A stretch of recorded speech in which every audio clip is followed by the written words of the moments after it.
فیصل ایک 7 سالہ بچہ تھا جو ایک چھوٹے سے گاؤں میں رہتا تھا۔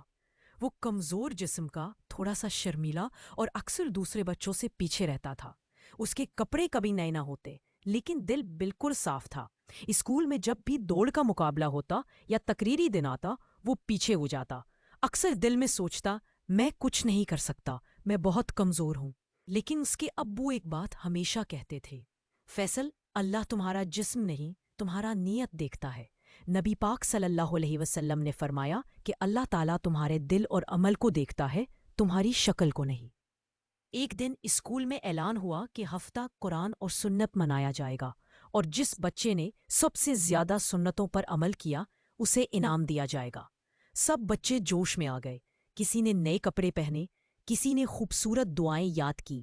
فیصل نے بھی دل میں ارادہ کیا، میں یہ انعام جیتوں گا، مگر کسی کو بتائے بغیر صرف اللہ کی رضا کے لیے سنتوں پر عمل کروں گا۔ وہ روز صبح فجر سے پہلے جاگ کر نماز پڑھتا، بسم اللہ کہہ کر کھاتا، دائیں ہاتھ سے کھاتا، بڑوں کو سلام کرتا، جھوٹ سے بچتا، صفائی کا خیال رکھتا اور درود شریف پڑھتا رہتا۔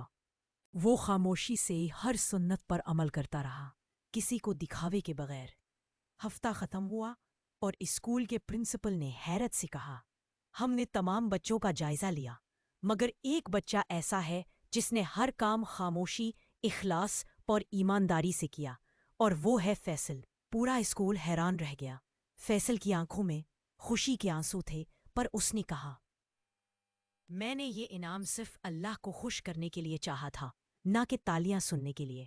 استاد نے کہا، بیٹا، یہی تو نبی صلی اللہ علیہ وسلم کی سنت ہے، نیت خالص ہو تو عمل چھوٹا ہو کر بھی بڑا بن جاتا ہے۔ پیارے بچوں، یاد رکھو، تم بڑے کام صرف بول کر نہیں، ان سے کر سکتے ہو۔ تم عام ہو کر بھی خاص بن سکتے ہو، اگر تمہارے دل میں اللہ کی رضا ہو اور تم عمل میں سچے ہو۔ فیصل کی طرح تم بھی اللہ کی نظر میں جیت سکتے ہو، کیونکہ اصل جیت یہی ہے، اللہ کی خوشی۔